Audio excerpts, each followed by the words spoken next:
नमस्कार दोस्तों, तैयारी पॉइंट चैनल आपका स्वागत करता है आज की इस वीडियो में। और आज की इस वीडियो में को स्टार्ट करेंगे पंचशील एवं दसशील से, जैसा कि हमने आपको पिछली वीडियो में ही बता दिया था। तो चलिए टाइम को वेस्ट ना करते हुए वीडियो को स्टार्ट करते हैं। और ये रहा आपकी स्क्रीन पर जिसके बारे में हम बात करने वाले हैं, पंचशील तथा दसशील के बारे में। इसमें कुछ पॉइंट्स हैं जिसके बारे में बताऊंगा। पंचशील एवं दसशील, आप सोच रहे होंगे ये क्या है। ये बुद्ध के कुछ सिद्धांत हैं, ठीक है ना। ये देखिए, पहला सिद्धांत है कि दूसरे की धन की इच्छा ना करना, ठीक है ना। इसी प्रकार अगला है झूठ नहीं बोलना। तीसरा है हिंसा से दूर रहना। चौथा है मादक द्रव्यों का सेवन न करना। अगला है व्यभिचार न करना। अगला है संगीत एवं नृत्य में भाग नहीं लेना। नेक्स्ट है सुगंधित द्रव्यों का उपयोग नहीं करना। और अगला है असमय भोजन नहीं करना। इसी प्रकार अगला है कि सुखप्रद बिस्तर पर नहीं सोना। और अगला है कि किसी प्रकार के द्रव्य का संचय न करना। ऐसे ही मैंने आपको कुछ पॉइंट्स में आपको बात बता दी है। ये तो आपके वो हो गए सिद्धांत, हो गए 10, ठीक है ना। अब मैंने पॉइंट्स में बात की है कि शुरुआत के 5 सिद्धांतों का पालन करना उपासकों मतलब गृहस्थों के लिए भी अनिवार्य था। अगला पॉइंट है कि सन्यासियों, भिक्षु, भिक्षुणियों के लिए सभी सिद्धांत अनिवार्य थे। उसके बाद अगला है कि बुद्ध के जीवन से जुड़ी घटनाओं के अनुसार स्थान क्रम लुम्बिनी, कपिलवस्तु, बोधगया, सारनाथ, कुशीनगर, ठीक है ना। ये इसके मतलब घटनाओं के अनुसार स्थान क्रम लगाए गए हैं। जो स्थान है वो मैंने क्रम से लगाए हैं उनकी जुड़ी घटनाओं के अनुसार। उसका अगला पॉइंट है कि दक्षिण दिशा गौतम बुद्ध की मतलब बौद्ध धर्म की पवित्र दिशा है। दक्षिण दिशा है, सबसे इंपॉर्टेंट पॉइंट है। नेक्स्ट पॉइंट है कि बौद्ध धर्म में बुद्ध पूर्णिमा का अत्यधिक महत्व है, क्योंकि इसी दिन बुद्ध का जन्म, ज्ञान प्राप्ति और महापरिनिर्वाण हुआ था। चलिए आगे अब हम बात करेंगे अगले पॉइंट की कि बुद्ध के जीवन से जुड़े 8 स्थानों को बौद्ध ग्रंथों में अष्ट महास्थान कहा गया है। ये हैं लुम्बिनी, बोधगया, सारनाथ, कुशीनगर, श्रावस्ती, यहाँ पे श्रीवस्ती हो गया, श्रावस्ती है, संकाय, राजगृह, वैशाली, ठीक है ना। अगला पॉइंट है कि महात्मा बुद्ध ने उपदेश पाली भाषा में दिए थे। अगला पॉइंट है कि नालंदा से प्राप्त अष्टप्रतिहार मूर्ति में बुद्ध द्वारा भ्रमण किए गए 8 स्थानों का अंकन है। अगला पॉइंट, अब हम बात करेंगे कि महात्मा बुद्ध के जीवन की घटनाओं एवं उनके प्रतीक के बारे में। चलिए एक तरफ हम बात करेंगे घटना की और दूसरी तरफ बात करेंगे उसके प्रतीक की। घटना में पहली घटना है गर्भाधान, उसमें जो प्रतीक था वो था हाथी। अगला घटना है आपका जन्म और उसका प्रतीक जो था वो था कमल और या फिर कमल एवं सांड। इसी प्रकार अगली घटना है यौवन। यौवन का जो प्रतीक था वो था वृषभ। वृषभ मतलब होता है बैल। और अगली घटना है गृह त्याग। गृह त्याग का जो प्रतीक है वो है घोड़ा या फिर अश्व, ठीक है ना। और अगली घटना है महाबोधि या फिर इसको ज्ञान बोलते हैं, उसका जो प्रतीक है वो है बोधि वृक्ष। अगली घटना है प्रथम उपदेश, उसका जो प्रतीक है वो है धर्म चक्र। अगली घटना है निर्वाण और इसका जो प्रतीक है वो है पद चिन्ह।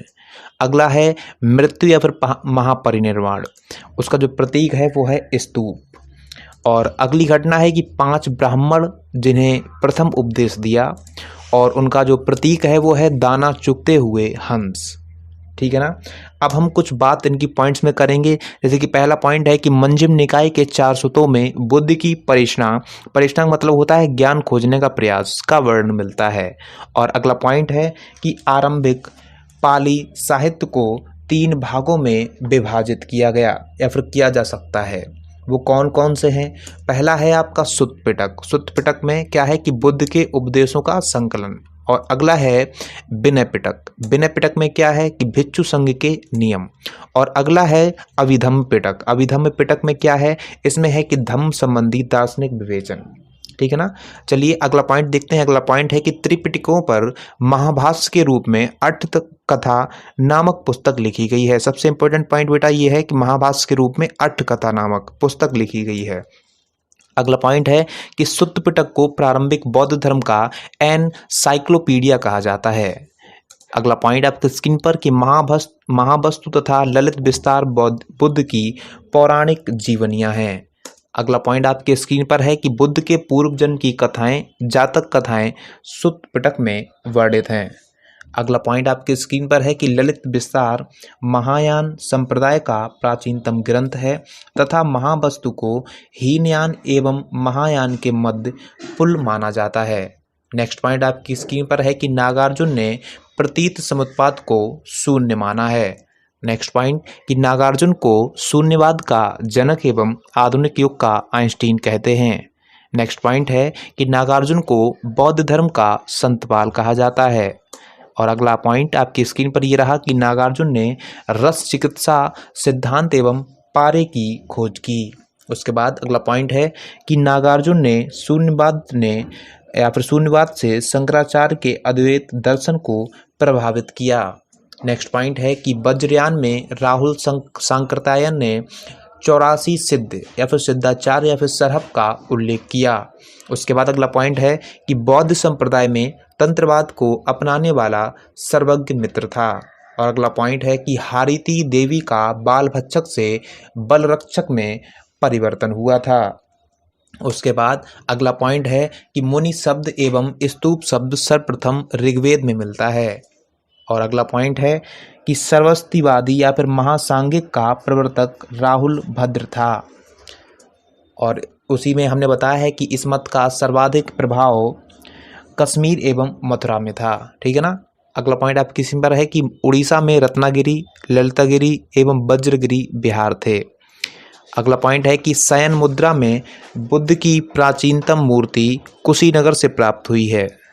और अगला पॉइंट है कि प्राचीन भारतीय शिल्प में बुद्ध को रिक्त सिंहासन पर दर्शाया गया है। नेक्स्ट पॉइंट ये रहा कि बुद्ध की भूमि स्पर्श मुद्रा की सारनाथ मूर्ति गुप्त काल में एवं बुद्ध की खड़ी प्रतिमा का निर्माण कुशाल या फिर कुषाण का। आइए अब हम आगे बात करने वाले हैं बोधिसत्व की। बोधिसत्व में क्या है, तो एक तरफ हम बात करेंगे बोधिसत्व की और दूसरी तरफ हम बात करेंगे उसके लक्षण की। तो बोधिसत्व में पहला बोधिसत्व क्या है कि वज्रपाणी। वज्रपाणी का लक्षण था वज्रधारी। अगला बोधिसत्व है कि अवलोकितेश्वर या फिर इसको बोलते हैं पद्मपाणी, जिसका लक्षण था दया। अगला बोधिसत्व है मैत्रेयी। मैत्रेयी में जो लक्षण था वो था कलश। अगला है अमिताभ। अमिताभ का था पद्म। और अगला है मंजूश्री, इसका जो था लक्षण वो था खड़ग। ठीक है ना। इतना आपने देख लिया। अब हम पॉइंट्स में बात करेंगे। जो पहला पॉइंट आपकी स्मृति ये रहा कि मैत्रेयी भावी बुद्ध हैं जिनका जन्म अभी बाकी है। उसके बाद अगला पॉइंट है कि मंजूश्री प्रज्ञा प्रखर अर्थात बुद्धि के प्रतीक हैं। अगला पॉइंट है कि मैत्रेयी दयालु बोधिसत्व हैं एवं या फिर यह एकमात्र सत्व है जिनकी मान्यता हीनयान एवं महायान में सम्मान के स्वरूप है। अगला पॉइंट है कि भौतिक दृष्टि से बोधिसत्वों में अवलोकितेश्वर प्रधान है, जिसे पद्मपाणी भी कहा जाता है। उसके बाद पॉइंट है कि वज्रपाणी पाप एवं असत का शत्रु है। स्वर्गीय बुद्ध को अमिताभ कहा गया है। आइए अब हम बात करने वाले हैं बुद्ध से शास्त्रार्थ करने वाले विषय के बारे में। चलिए देखते हैं निग्रोध। निग्रोध क्या था? निग्रोध था बिच्छू जीवन। उसके बाद अगला विषय है बच्छगोत। बच्छगोत में क्या था कि गृहस्थ को मोक्ष प्राप्ति करने का अधिकार। और इसी प्रकार अगला है कुंडलीय। कुंडलीय में क्या था? उपारंभ। ठीक है ना। अजितो। अजितो विषय में क्या था? चेतन की 500 अवस्थाएं। और इसी प्रकार अगला और लास्ट है बर्धारो। बर्धारो में क्या था कि चत्वारी धम्म पदानी। ठीक है ना, ये था। और आपने देखा होगा कि मैं हर चीज़ बिना समझाए लगातार बोलता चला जाता हूँ। बोलता इसलिए चला जाता हूँ बिकॉज हर चीज़ इंपॉर्टेंट है। बस आपको या तो नोट कर लेनी है या फिर 1 से 2 बार अपनी वीडियो देख लेनी है, बिकॉज यहीं से कहीं ना कहीं क्वेश्चन आपको मिल जाएगा। बिकॉज समझाने में टाइम थोड़ा वेस्ट होगा। ठीक है ना। ये सारी चीज़ें इंपॉर्टेंट इसलिए हैं बिकॉज यहीं से कहीं ना कहीं कोई ना कोई क्वेश्चन जरूर बन के आता है आपकी एग्जाम में। ठीक है ना। आपको अगर बिलीव नहीं होता है, ट्रस्ट नहीं होता है, तो कभी कोई पेपर उठाकर देखिएगा और मेरी वीडियो को देखने के बाद पेपर उठाइए, तो खुद आपको लगेगा कि हाँ आप सही कह रहे हैं। और साथ में मैं आपको बता दूं कि इसके बाद आपको एक वीडियो और मिलेगी और उस वीडियो के बाद हमारा ये चैप्टर फिनिश होने वाला है। तो बस बने रहिए, जुड़े रहिए हमारे चैनल के साथ। वीडियो को पसंद आया हो तो वीडियो को लाइक कर लेना। चैनल सब्सक्राइब नहीं किया तो चैनल सब्सक्राइब कर लो, बेल आइकन प्रेस कर लो, ऑल पे क्लिक कर लो, जिससे मैं जब भी कोई नई वीडियो डालूँ तो अब तक मेरा नोटिफिकेशन जरूर पहुँचता रहे। तो बस आज के लिए इतना ही। और अगली वीडियो हमने बता ही दिया कि बौद्ध संस्कृति के बारे में बात करेंगे, जो कि लास्ट वीडियो होगी। ठीक है ना। तो आज के लिए बस इतना ही। Thank you very much.